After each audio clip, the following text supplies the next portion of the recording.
All my years of practicing and playing the piano or whatever musical instrument it is that I'm playing, very often, in order to get a section of a piece right, you'd have a metronome or some sort of time reference so that you can get all of the movements that happen between your brain, your fingers, down your arms and your eyes and your ear. All of that can be all stored in the right way so that it's reproduced correctly. Lots of people play stuff very, very quickly, which doesn't help because they're skating over problems that aren't really perceived at that speed. But when you slow them down, everything is magnified. Now, I have here the piano exam pieces from the ABRSM for 2019 and 20. So the first piece in the list C is a Jingle Happy Day, and it says swing at the top. Crotchet equals 120, and then in brackets it has 2 quavers equals crotchet and a quaver with a 3 over the top. Now your teacher will be able to tell you what that means, but actually very often you need to hear what it means. Now that's where GarageBand comes in, or GarageBand for my American friends. So you've got here the drummer app. Now I've opened this up on Crash the Party and it's Kyle delivering the beat. I've got a simple rhythm, reasonably loud, but I've selected at the bottom, you have a selector that says whether you want swing or not. Now I've selected 8th swing heavy, which is what we need for this. So if I now go to, and I've set the hi-hat to 2, kick and snare to 5, with no fills at all. So it's just the bass drum, the snare drum, and the hi-hats. So if I just listen to that.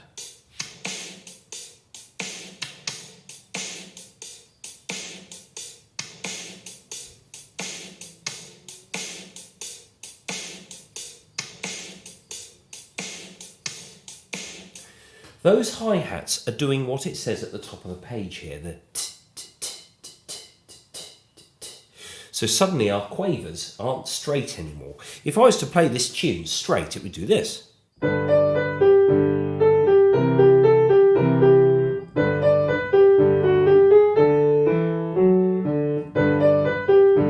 it doesn't make a huge amount of sense in terms of the style. However, if I swing this up now, it'll do this.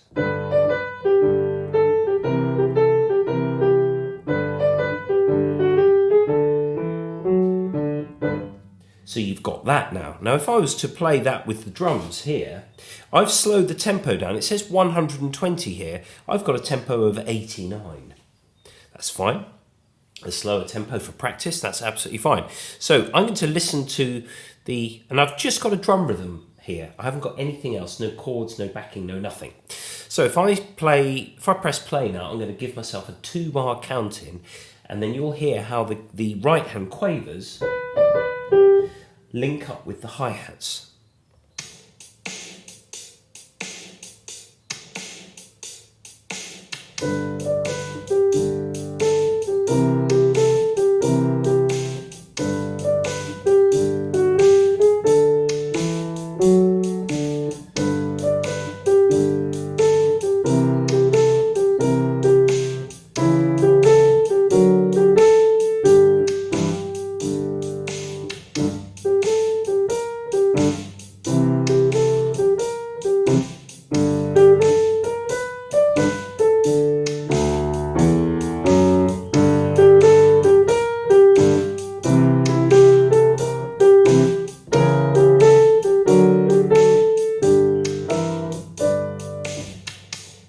Now I know it says slow down in your grade 1 music copy, it'll say slow down at the end. That's fine. You know, you can practice everything except that section with your rhythm. Now, what happened there as well as getting those swing quavers, is that you hold long notes on for their maximum length, so you're keeping the pulse. Do do do do do, ba do do do, especially at the end of the second line.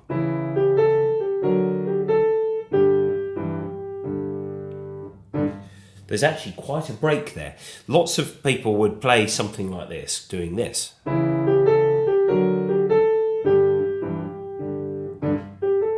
They just cut a bit off because they're eager to get on to the next bit.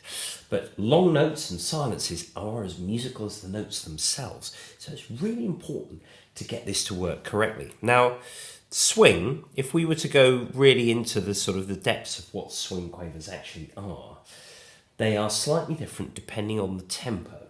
They actually begin to straighten when you really ramp up the tempo. But that's of no concern here because we've got crotchet equals 120 is still a medium swing. So if I go to 120 now, I'm going to give myself 2-bar counting, I'll play the tune at the tempo it's meant to be.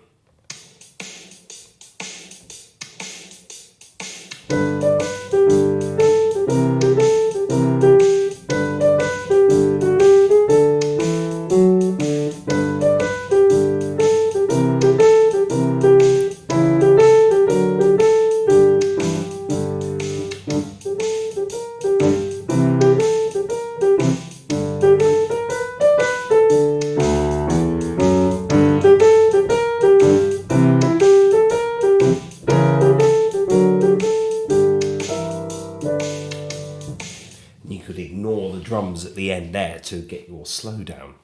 So that's the approach really with this, is to, if you can play this in an exam and the examiner, you can convey the fact that you still got those drums in your head. Obviously you can't take an iPad into the exam room with you, but if you play this and you can imagine that the drums are there and you're conveying that information, the examiner will hear it as well. And with something like this, rhythm is really important to get that style, to get that bluesy sort of jazzy style across, is to get that in place. Now, looking onto the other page, we've got Who Said Mice by Joan Last. And this is the same tempo, but this time it's straight. So we could, I know this isn't designed to have drums on it, but we could take away the bass drum perhaps and have just the hi-hats and the snare drum.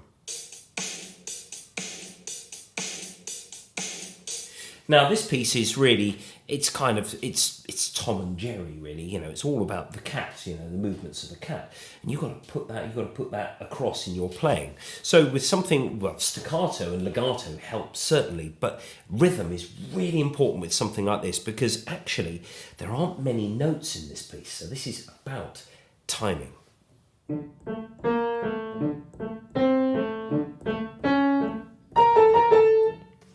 It's about keeping that pulse. That was actually far too fast. If I play 120, I'll give myself a 2-bar count in.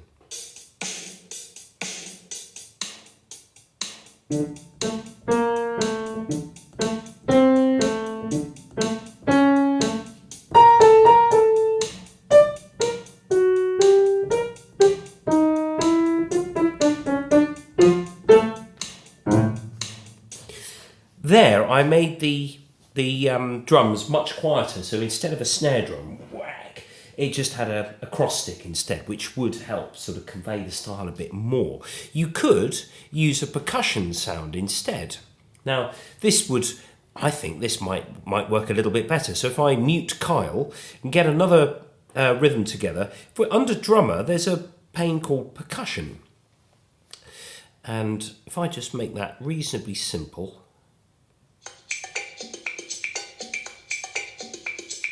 the sounds and the grooves are great on this. I'll just take the fills away for now. And we'll try playing that piece, especially with it being piano at the beginning and then forte at the end. Getting those dynamic contrasts is also very important for the sort of dramatic nature of a cat moving about and pouncing on something.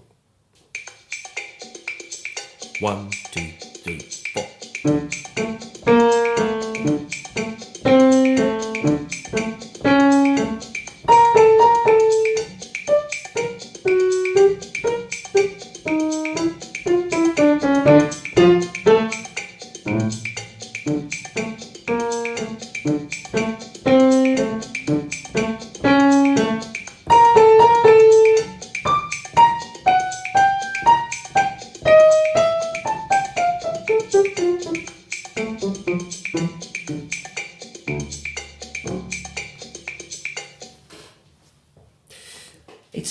of doing it that really enables your timing to be absolutely spot on.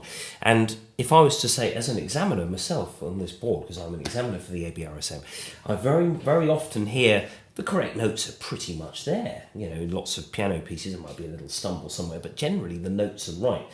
It's the rhythms that very often don't allow the piece to speak.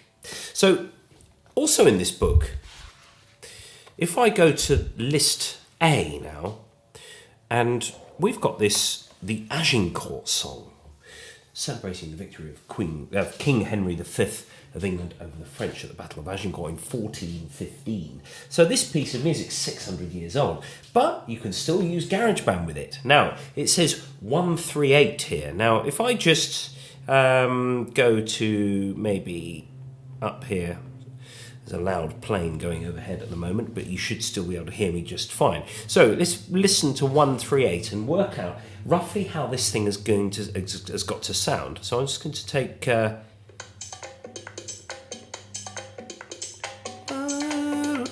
it's also in 3/4 time, which you can set with GarageBand. So I'll just go back to the 1, 2, 3, 1, 2, 3, 1, 2, 3, 1, 2, 3, 1, 2.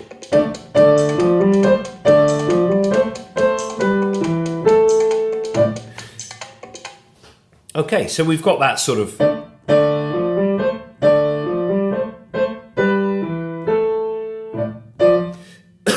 we've got that kind of feel there.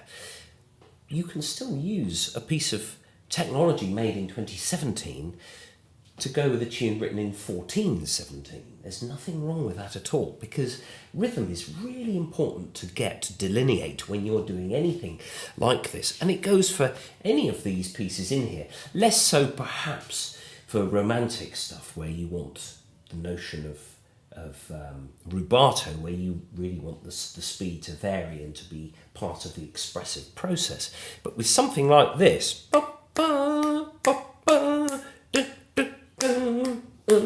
it's all about celebrating and eating whole chickens and, the court jester and all that.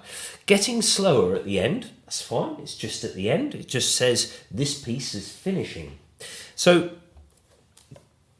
this piece of kit here really can give you rhythmic definition that maybe you wouldn't get so much with a metronome.